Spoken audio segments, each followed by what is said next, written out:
Every morning when I come to work, when I come to the Casa, I pass by the brown building. The brown building is the building where the tragedy of the Triangle Shirtwaist Factory fire took place on March 25th, 1911. And there is a small plaque that remembers these facts, and I read it the first time and I discovered that that was the building that had so much meaning. And from the beginning of my direction of the Casa, especially with the collective of Italian-American women, we decided to do more so that people would know what happened in that day.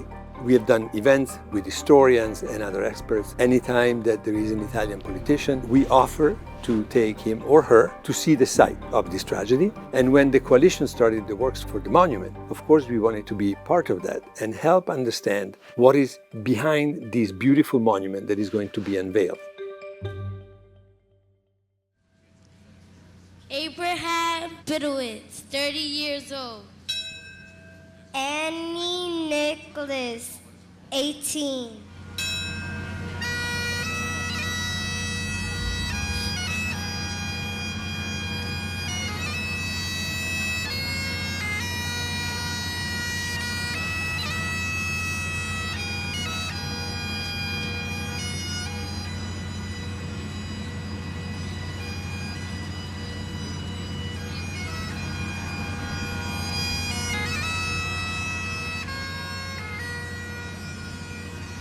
We were founded in 2008. A bunch of activists came together. They had met each other largely through the Chalk Project, which is a project that was started by an artist, Ruth Sergel, where individuals come into New York City on the anniversary of the fire, March 25th, and they chalk the names and ages of the workers who died in the fire in front of the places where they live. And it's a really great project, but it's very ephemeral, right? So the first rainstorm or the first time a landlord comes out with a bucket of water and the chalk is gone.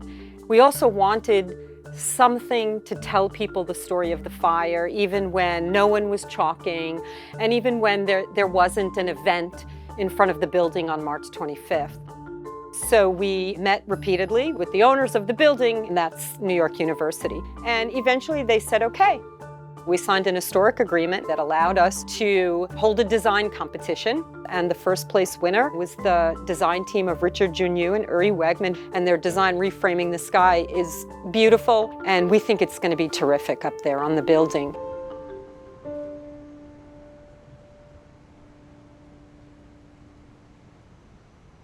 After we had won the design competition, we always knew there were many aspects of the memorial that have yet to be designed. Part of what was so powerful was the community of advocates for labor, for women's rights, for immigrants around the Triangle Fire. We decided to have a community-driven event to make the stainless steel something that resonated with the soul of the project. In March of 2019, people from the public were invited to bring a fragment of fabric that in some way encapsulated their relationship to the Triangle Fire. And we had them sew in their fragment of fabric into a length of canvas that measures 22 inches by 322 feet.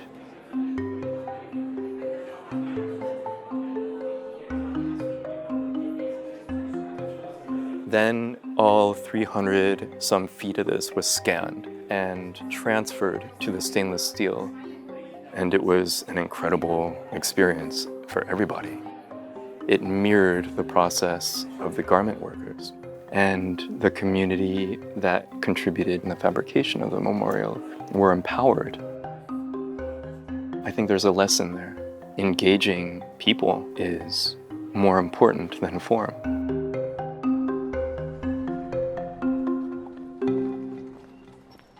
The story of the fire is brief but really powerful. It was a Saturday, and the building was filled with workers.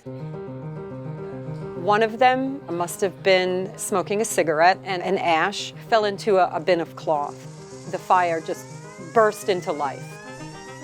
There were no regular fire drills, no fire extinguishers. The doors to the factory opened inward instead of outward. The workers on the 8th floor found out about it first because the fire happened there, and they were able to get out. The switchboard operator called up to the 10th floor, and they were also able to get out.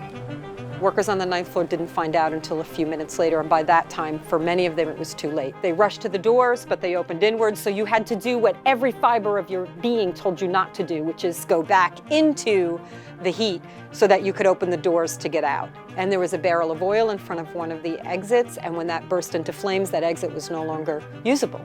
The other exit was bolted shut to keep out union organizers, to keep the workers there from taking unnecessary breaks, and supposedly to prevent theft.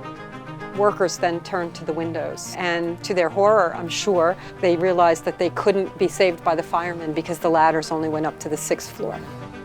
So they jumped. At least 60 of them jumped to their death. The repercussions of the fire were really extraordinary. People were outraged and turned their anger into a determination to make sure that this never happened again. New York State organized the Factory Investigating Commission, and they made a number of recommendations to protect workers, to keep workplaces sanitary. So it really galvanized workers around the world, and I think it's going to keep inspiring people as long as we keep telling this story.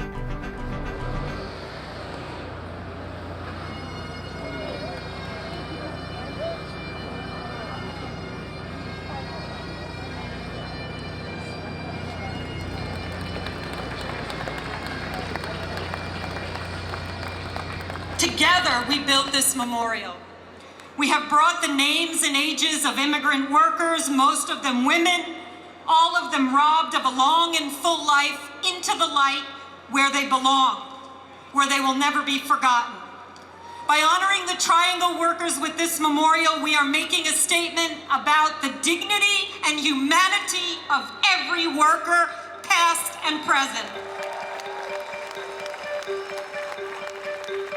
We are particularly thrilled to have this exhibit because it really presents a different way of monumentalizing history.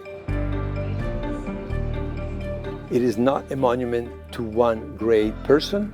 This is a monument to a collective, to a group of people that were held together by the fact that they were working together.